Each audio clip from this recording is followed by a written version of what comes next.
em cũng có nhiều kiến thức thì các em không có hành động thì các em sẽ không, các em vẫn tuyệt vời nhưng mà các em sẽ không học được nhiều. Và khi mình không học được nhiều thì mình sẽ bị tụt lùi đằng sau và mình sẽ cảm thấy là mình không tuyệt vời nữa, đúng không ạ?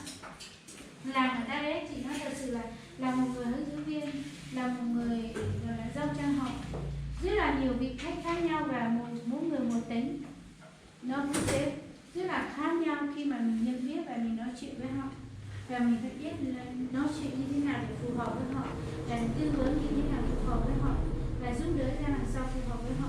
Nhưng các em phải có những cái hành động tuyệt vời như là hành động tích cực và hành động luôn luôn sẵn sàng giúp đỡ người khác. Lúc nào mình cười thì các em sẽ làm được điều đó. Và kể cả vấn đề học hành của các em cũng thế. Đừng bao giờ bố mẹ chúng ta chỉ cho chúng ta đúng một lần sống và chúng ta chỉ có thể làm hành động tuyệt vời nhất để cho bố mẹ vui. Vì bố mẹ nào cũng muốn con cái mình được hạnh phúc, muốn con cái mình được tràn đầy những cái kiến thức và vui vẻ, đúng không ạ? Không còn những cái sự khó khăn. Tuy nhiên cuộc sống này khó khăn ấy, chị nói thật sự là đôi lúc mọi người nhìn thấy khó khăn, mọi người cảm thấy chán nặng, nhưng đối với chị và chị tin rằng đối với các em là những người tuyệt vời, còn những cái khó khăn là cái niềm vui. Bởi vì khi có một cái khó khăn đó thì mình sẽ vượt qua, đúng không ạ? Và khi mình đã vượt qua thế thì mình sẽ nhận được cái sự hạnh phúc. Bởi vì mỗi một khó khăn thì là một cái niềm vui, mỗi một khó khăn sẽ là một cái bài học, một cái cơ hội. Nếu như không có thất bại thì có thành công không các em? Đúng không? Đó, nếu như không có thất bại thì sẽ không bao giờ thành công. Không ai có thể là thành công trước là thất bại sao? Tuy nhiên cũng có, nhưng mà ít lắm. Cái này phải thành công và thất bại rồi phải thành công rồi phải thất bại, đúng không ạ? Và đấy mới là cái cuộc sống nó thật sự hạnh phúc, đúng không ạ? Các em ở trong đây ai cũng giống ai và ai cũng có những kiến thức khác nhau, chính vì thế các em sẽ bổ trợ cho nhau và giúp đỡ cho nhau để cho chúng ta thành những người tuyệt vời nhất, đúng không ạ? Và chị nói thật sự là có những cái các em nên biết nhìn, quan sát và giúp đỡ cho nhau và thực hành mọi thứ nó tuyệt vời, thì các em cảm thấy hàng ngày nào cũng như đi du lịch, ngày nào cũng như đi chơi, ngày nào cũng vui vẻ. Đi học các em có thể suy nghĩ là hôm nay đi chơi với các bạn ở trên lớp, đi chơi với thầy cô, đi ngồi được gặp thầy cô đi chơi, đúng không ạ? Thì hàng ngày các em suy nghĩ như vậy, các em sẽ cảm thấy mình sống thật sự hạnh phúc, đúng không ạ? Và chúng ta hãy cho những cái tuổi trẻ của chúng ta sống thật sự hạnh phúc, sống thật sự đa năng và sống thật sự create, sống thật sự sáng tạo, đúng không ạ? Và khi các em còn những cái khó khăn, chị nghĩ rằng đó là một cái chuyện khác nhưng mà là niềm vui, đó là một cái sự niềm vui rất là lớn. Bởi vì nếu như không khó khăn thì chúng ta sẽ không nhận được cái sự hạnh phúc, mà khó khăn thì chúng ta mới cảm thấy là có cái khó khăn chúng ta mới có cách chinh phục và luôn luôn có tất cả mọi thứ. Và chị cũng mong rằng các em suy nghĩ là everything is possible, mọi thứ đều có thể làm được, đúng không ạ? Chỉ có điều là em đi thẳng hay em đi xuống dưới hay em đi leo núi hay là như thế nào, đúng không ạ? Ví dụ trong cái nhà này, đúng không? Thì khi mà mình chạy ra ngoài, đúng không? Thì mình sẽ chạy ra cửa, đúng không? Khi cửa mở ra thì tất cả mọi người phải chạy ra cửa, đúng không? Nhưng mọi người có rất nhiều cách để đi. Có những người thì đi vào bếp để đi, có những người đi lên cầu thang để đi, có những người chui ra cửa sổ để đi, có những người thì đi ra cửa để đi, đúng không ạ? Thì cái vấn đề là khi mình ở trong một cái phòng, đúng không ạ? Và cuộc sống cũng thế, cuộc đời của mỗi người đến thành công cũng đều vậy. Nhưng mà hầu như mọi người luôn luôn suy nghĩ là mở cửa thì tất cả mọi người, ví dụ chẳng hạn như đúng là cái cửa là để cho tất cả mọi người đi, nhưng mà trên con đường thành công, trên con đường của mỗi người nó sẽ đi bằng cái cửa khác, đúng không ạ? Nhưng mà hiện tại các em phải suy nghĩ là tất cả mọi người đều đi một cửa đúng không? Có những cái cửa đi lên cầu thang đi chẳng hạn là những cửa đồng cầu gần đó không có ai đi, đúng không? Thế thì nếu như mình là cái người sáng tạo, nếu mà là mình người ví dụ trong một cái phòng thì hiếm hết lại, đúng không? Và chỉ có một cái cửa đi ra, tất cả mọi người chỉ vào cái cửa đó và không có cái secret, tức là thích đi cái cửa nào, đúng không ạ? Những cái người mà đi cái cửa khác nó sẽ thành công hơn, nhanh hơn rất nhiều. Nó hơi khó khăn, nó hơi vẫn đi được, nhưng mà hơi khó khăn nhưng mà họ sẽ rất thành công. Bởi vì cái con đường đó không ai muốn đi, đúng không ạ? Và nếu như em sản xuất những cái đồ, ví dụ sau này em muốn làm một người hướng dẫn viên giỏi, nhưng mà em lúc nào tỉnh táo, em lúc nào nói chuyện, em lúc nào vui vẻ, đúng không ạ? Thì em sẽ thành công rất nhanh, đúng không? Còn những cái bạn nào mà cứ đi theo đi đầm của người khác mà người ta đã đi rồi thì mình sẽ rất là ít thành công, và rất nhiều người như vậy thì mình sẽ khó để thành công. Vậy thì chị hỏi các em đã thực hành tuyệt vời chưa ạ? Các bạn đã giao tiếp tuyệt vời chưa ạ? Các em có học hành tuyệt vời chưa ạ? Đúng không? Thế thì đơn giản là các em chưa bao giờ nói chuyện tuyệt vời chưa ấy, nhưng không sao. Ngày hôm nay khi chúng ta ngồi với nhau ra, chị cũng mong muốn là các em hãy thực hành tuyệt vời. Tuyệt vời là giao tiếp với các bạn tình nguyện viên. Thật chính là đôi lúc này mình gặp khách ở ngoài đường mình có thể nói chuyện, không sao cả. Hoặc là bạn bè của mình có thể nói chuyện tiếng Anh, hoặc là mình muốn học tiếng Anh đúng không? Thì mình có thể nói chuyện tiếng Anh. Hay là chị tin rằng ở trong này có rất nhiều bạn giỏi, chị thấy rất nhiều bạn giỏi. Mà không phải là mỗi bạn là giỏi một cái kiểu khác, là rất nhiều luôn. Các bạn đều tuyệt vời hết. Ví dụ chị như rất bây giờ chị học được rất nhiều thứ ở các bạn khác. Chị học được rất nhiều thứ, kể cả các em chị cũng học được rất nhiều thứ. Và chị thấy là mình còn rất trẻ để học rất nhiều thứ. Và các bạn thế, tại sao các bạn lúc nào cũng buồn thế này thế kia? Chị nói thật sự, những cái người mà họ hay có cái sự như thế thì bởi vì là các bạn có rất nhiều thời gian để chơi, các bạn có rất nhiều thời gian để buồn, đúng không ạ? Còn một người như chị không còn thời gian để buồn nữa, thì chị không có thời gian để đi vệ sinh nữa, đúng không ạ? Thì chị không có cái chuyện gọi là suy nghĩ buồn ấy, không có cái chuyện đó nữa. Bởi vì chị thấy là mình có giá trị, mình sống đúng cái tâm của mình, và mình sống đúng trong cái mục đích của mình, và mình sống và yêu thương mọi người. Mặc dù không được mọi người yêu thương lại nhiều, mặc dù chị biết, mặc dù chị đã không được mọi người yêu thương lại nhiều, đối với chị điều đó không quan trọng. Điều quan trọng là tình yêu của chị dành cho mọi người khác, đúng không? Chị biết mà, chị biết là có đôi lúc chị không được mọi người yêu chị lại, nhưng không sao hết, chị vẫn giao cho họ. Nhưng mà chị nói thật là mỗi ngày của chị rất nhiều giờ, ví dụ như là chị có thể dậy từ lúc 6 giờ là hết đến 9-10 giờ tối, chị vẫn vui. Thật chính như thế thì chị cũng cảm thấy mình rất hạnh phúc, mình rất vui. Chị cảm thấy mình, tuy nhiên có đôi lúc chị cũng không có năng lực nhiều, thế nhưng mà chị cũng rất là vui, và chị không còn thời gian để buồn là ôi trời ơi buồn quá, suy nghĩ những lời người ta nói không tốt về mình, đúng không? Thì nếu như các em có những cái chuyện là ôi em buồn quá, em thế này, thì hỏi lại là các em có rất nhiều thời gian, đúng không? Nhưng khi các em không có cái thời gian đó, các em làm những việc này, mình cùng nhau làm một cái dự án với nhau này, mình cùng nhau để dọn nhà này, mình cùng nhau để nấu cơm này, mình cùng nhau để học bài này, mình cùng nhau để nói chuyện tiếng Anh này, mình cùng nhau như thế, đúng không? Hay là bản thân mình tự học này, hay là bản thân mình tự ngả lưng trên một cái rừng của mình một lúc này, đúng không? Đúng không? Thì lúc đó các em sẽ không bao giờ có cái chuyện gọi là buồn nữa, đúng không ạ? Hay là đặc biệt các bạn con gái đây, khi mà yêu, hoặc là các bạn bây giờ còn làm cái trẻ rất là hay yêu nhau, hay thích người mà người kia, đúng không? Nếu như mà bạn thực sự yêu một bạn bên cạnh và nói với bạn là tớ rất thích cậu, nhưng người ta không đáp lại, thì các bạn cứ suy nghĩ là tại sao mình thế này thế kia, đúng không? Chị cũng có cái tâm lý đó khi mà chị không biết, và trước đây không ai nói với chị. Chị không biết các em có giống chị không, nhưng mà cái kinh nghiệm của chị đó là khi mà mình cứ suy nghĩ là tại sao người ta không thích mình, và mình cứ làm cái thời gian đó quá nhiều thời gian của mình, và đôi lúc ngại nói với bạn của mình là mình quý họ, mình thích họ, đúng không?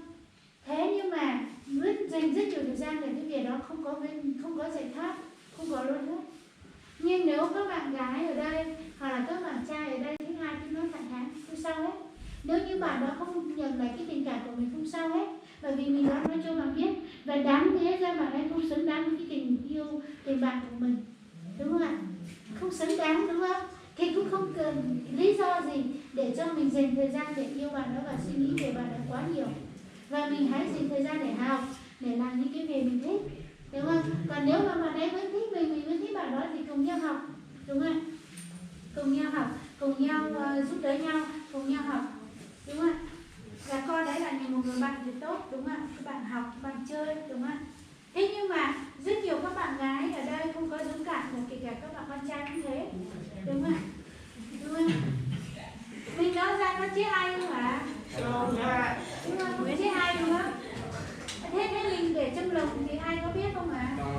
Không biết, đúng không? Đúng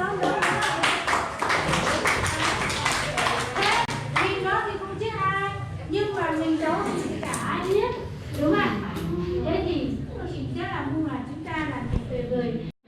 Bạn nào dám nói nào? Đấy. Bạn nào bạn đấy, bạn lúc đấy bạn không tuyệt vời nhưng bạn vẫn dám nói là tôi rất thích họ.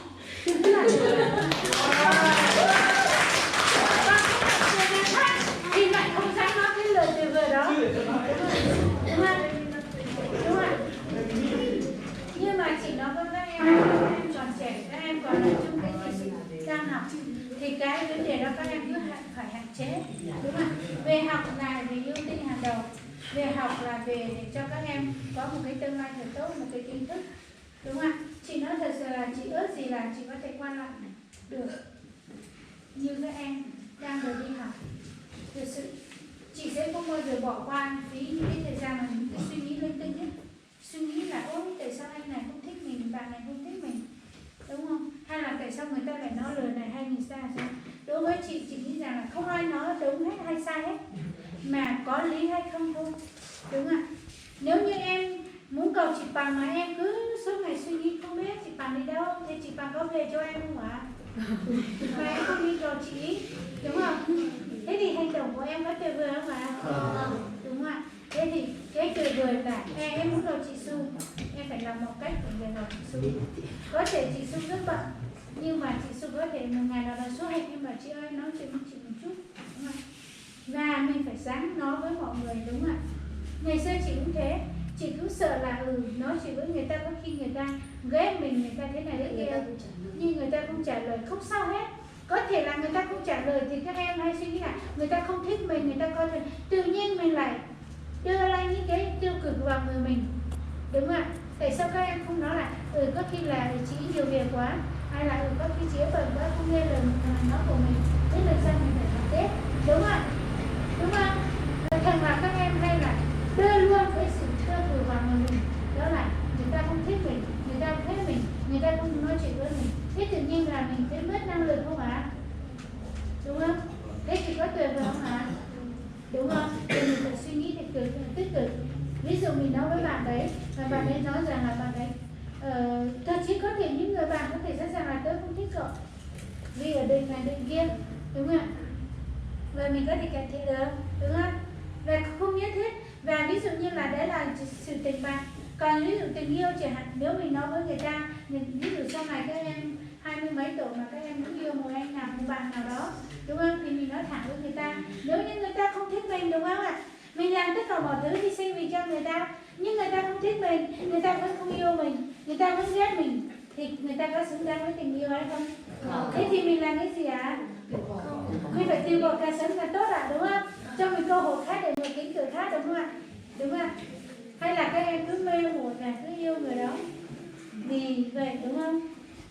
Chị nói thật sự rất khó để quyết định, những các em đang quyết định một cái đó thì các em sẽ rất thành công sau này. Bởi vì tình cảm nó chỉ là một cảm giác thôi. Thì chị nghĩ rằng là nếu như các em mà cứ xu vào đó, hay là các em bây giờ các em ở xa ba, các em bảo là ôi không có môi trường học tiếng Anh, sao tiếng Anh của mình kém thế, mình học mấy tháng rồi cũng chả được, đúng không? Đó là cái sự suy nghĩ của các em chưa làm mà các em đã suy nghĩ tiêu cực thì các em không bao giờ có tích cực được, đúng không ạ? Và các em là người như thế nào ạ? Tuyệt vời. Tuyệt vời không to lên nữa hả? Tuyệt vời. Đứng dậy không ạ? Đứng dậy. Đứng dậy à? Chúng ta quay sang bạn mình là ôm bạn mình một cái.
cái người mà chị cũng nghĩ là các em nên có một cái hoạt động chung giữa các lớp với nhau.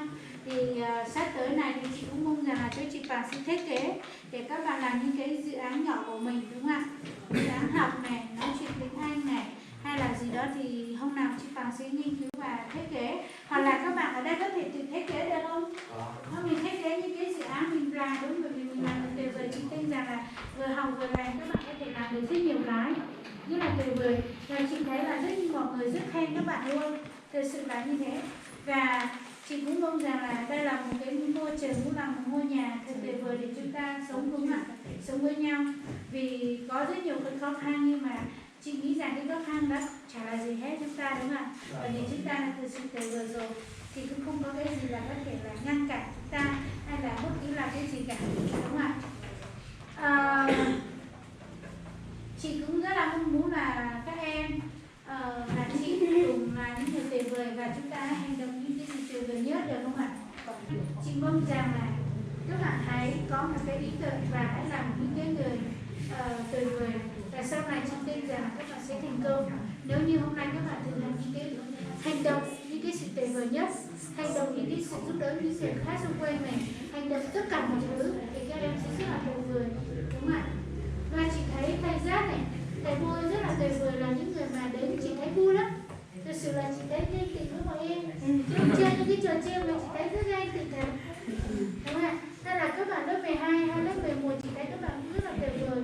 Và đặc biệt là mình đã đến được với nhau, đó là sự tuyệt vời để kia được gắn kết, đúng không ạ? Và giúp đỡ lẫn nhau. Như chị đã nói rồi, nếu như các bạn có những cái chuyện suy nghĩ này, buồn này, hay là như thế thì thật sự là chỉ có là các bạn có quá nhiều thời gian, đúng không ạ? Còn nếu mà chúng ta luôn luôn có các bạn ở đây này, đi học về này, làm bài tập chung nhà này, làm bài tập cô giáo đưa ra, hay là mình chuẩn bị bài tập này, học đưa lên hô này, nói chuyện tiếng Anh với nhau này, đi ăn cơm này, chị thấy cái điều đó là rất nhiều việc, đúng không ạ? Mà nói chung là mình có rất nhiều sự trải nghiệm, đúng không? Thế nhưng mà nếu mà các bạn mà suy nghĩ là ôi chẳng có việc gì làm, hay là có một số các bạn vào những cái khách sạn, nó là hoặc là nhà hàng, nó là ôi chẳng có việc gì làm, buồn lắm, chán lắm. Điều đó là các bạn đã để cho mình có quá nhiều thời gian để buồn, có quá nhiều thời gian lãng phí. Điều đó có là điều tuyệt vời không ạ? Không.